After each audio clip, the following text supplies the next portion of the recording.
Vocês já ouviram falar algumas pessoas dizendo que o motor diesel já está acabado, já morreu, principalmente para as aplicações da linha leve? Bom, nesse vídeo nós vamos problematizar essa sentença. Vamos trazer alguns elementos que mostram como há alguns fabricantes de motores que han elevado e muito as características dos motores a diesel. Se você gosta de tecnologia automotiva, está no canal certo. DPN, da paixão ao negócio.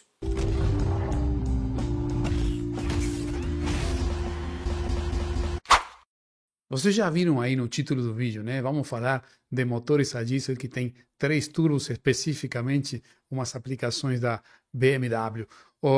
Por quê? Obviamente porque querendo evoluir, querendo ter mais torque, mais potência nesses tipos de veículos que eles já nascem com um certo com uma promessa de prestações completamente diferenciadas e ainda no motor diesel, que isso, historicamente, o diesel sempre era considerado como um motor lento, um motor ruidoso, um motor que não especificamente a desempenho de potência, por exemplo. E, não menos importante, o tema das emissões. E aí o turbo, os turbos, como é nesse caso que vamos ver aqui, tem um papel muito importante para ajudar a diminuir esses gases contaminantes para poder fazer uma gestão de emissões completamente eficiente. Mas vejam aqui, vejam nessa tela, nós vamos falar especificamente da geração de motores N57S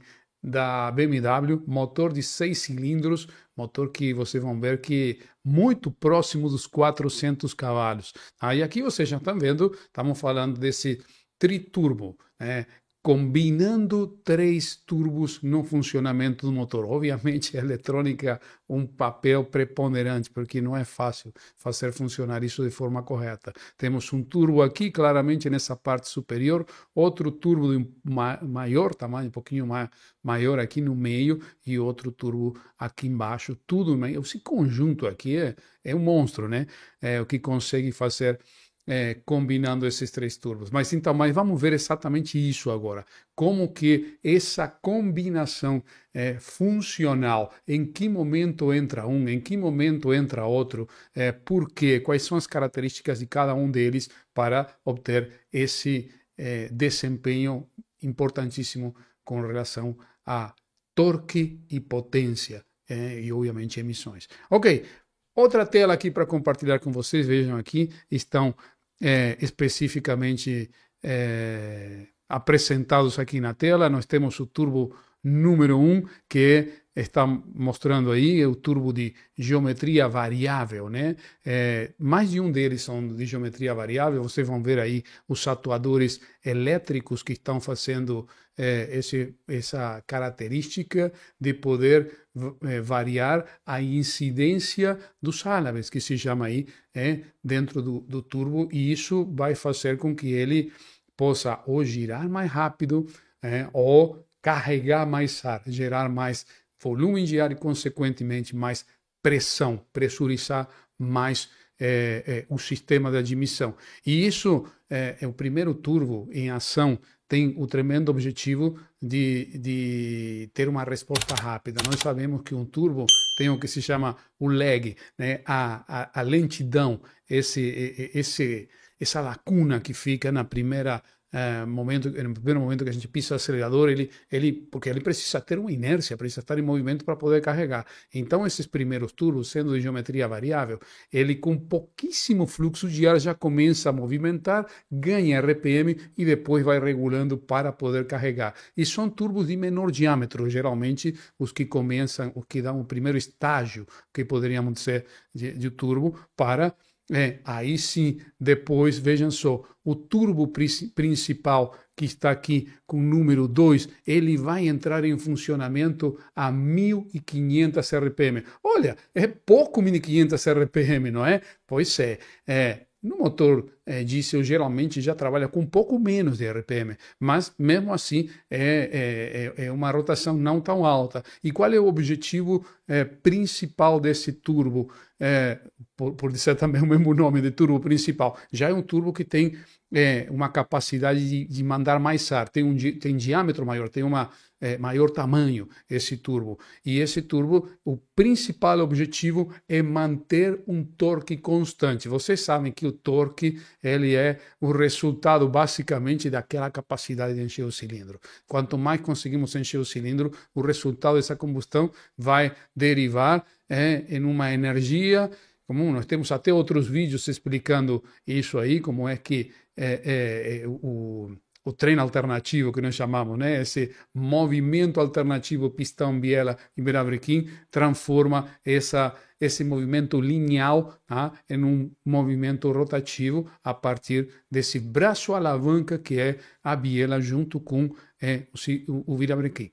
Agora, isso é funcional dessa forma na medida que a gente consiga carregar mais ar dentro do cilindro e isso se transforma em torque. E justamente esse turbo principal tem esse objetivo, manter a curva de torque do motor constante o maior tempo possível, a força que vai ter esse veículo. Tá? Aí depois tem outro terceiro turbo que entra em funcionamento a partir das 2.700 RPM. Ainda parece pouco, que não é muita RPM, não, mas já para esse motor diesel já é bastante, 2.700 RPM. E ele ele vai dar, podemos dizer, o boost final, a pancada final de sobrealimentação a partir também de um turbo de geometria variável. O objetivo aí é que venha a potência para cima, que venha essa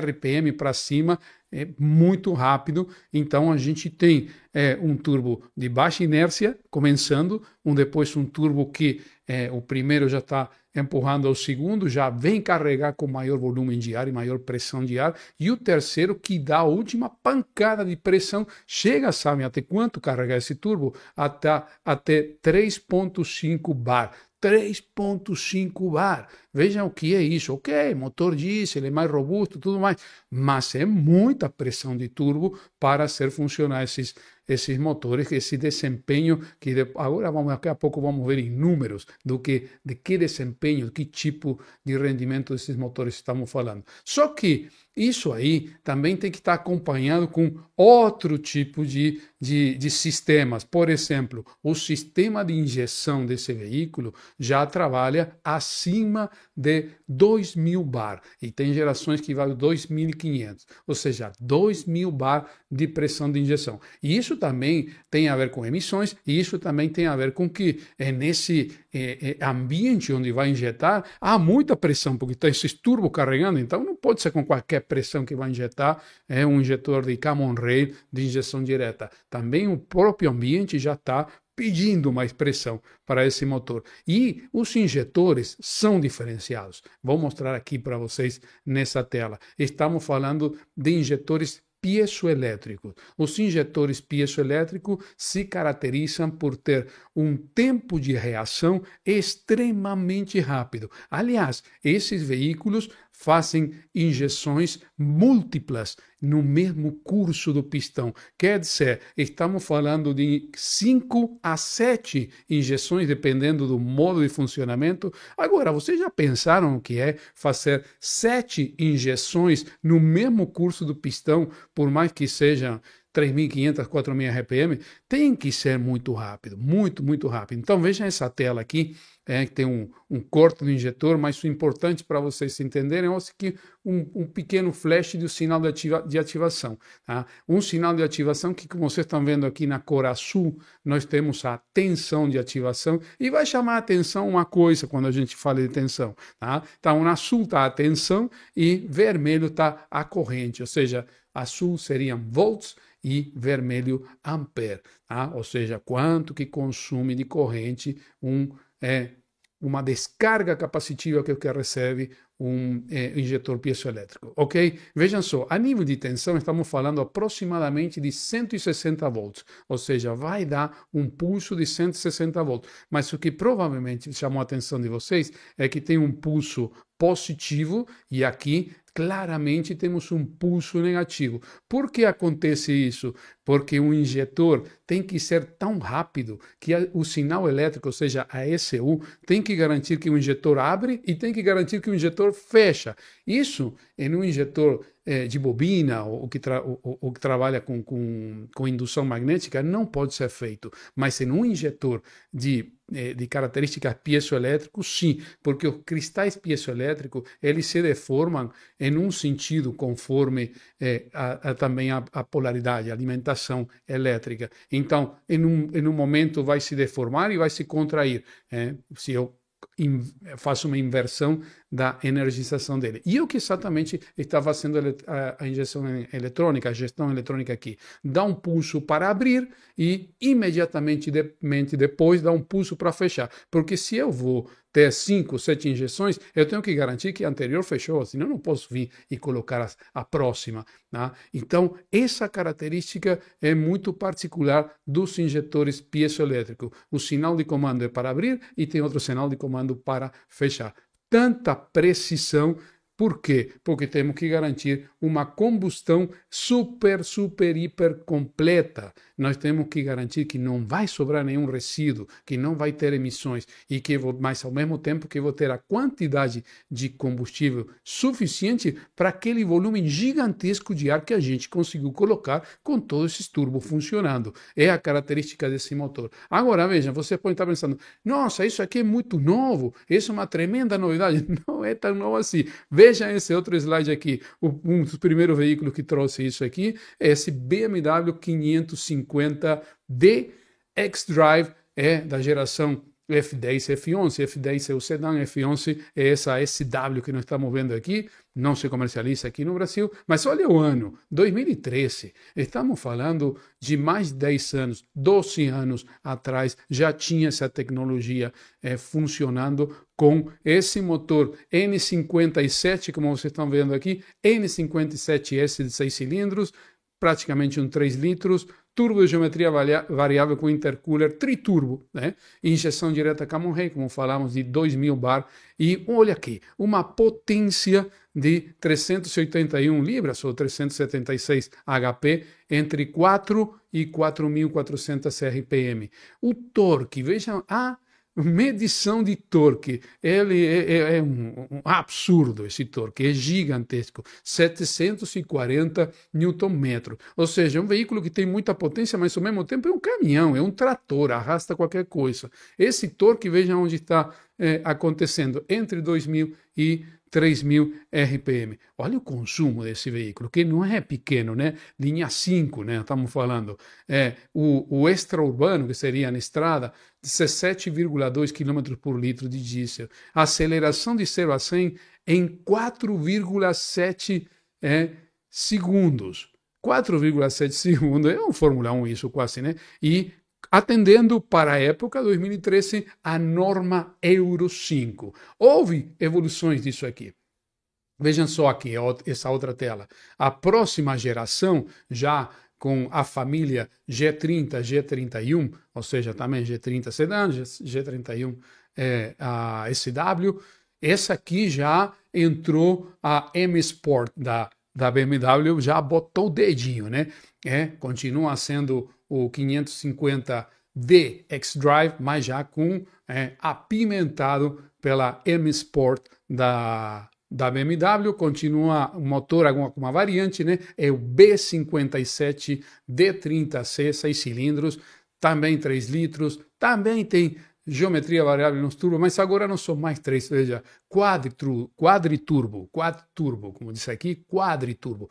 4 turbos fazendo essa cascata de turbos entrando em funcionamento. A injeção continua sendo direta, Camonray foi de 2.000 para 2.500 bar, é uma bomba isso aí de injeção.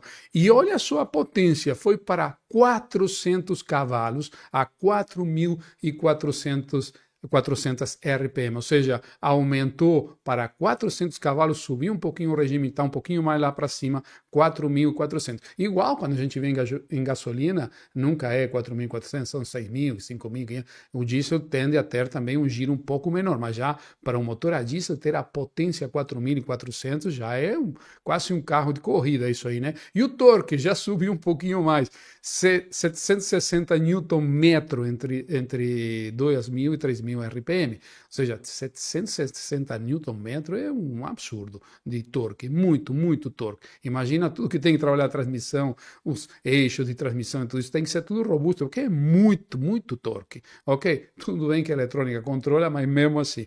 O consumo urbano, veja só, curiosidade, o consumo urbano ele ficou um pouquinho pior, mais gastador. Por quê? Nada mais e nada menos porque entrou Euro 6, né? Acaba tendo mais sistemas de controle que acaba perdendo um pouquinho a economia, mas não quer dizer que não é um carro com um rendimento espetacular, né? Extra-urbano aí para andar na estrada, que seria uma puxada na estrada, quase 17 km por litro. E de 0 a 100 em 4,4 segundos. Ok, isso aqui, meus amigos, é para mostrar que aqueles que estão dizendo, o motor a diesel morreu, acabou. Não é bem por aí, não é bem por esse lado. A tecnologia automotiva consegue avançar em várias direções. Muito bem, espero que tenham gostado desse tema, dessa abordagem aqui de trazer veículos que às vezes nós não temos aqui no país, mas sabemos que a tecnologia consegue trabalhar em cima deles e, dessa forma, estar um pouquinho mais informado com o que está andando por aí. Muito bem, aguardo vocês, então, na próxima entrega de DPN. Um abraço.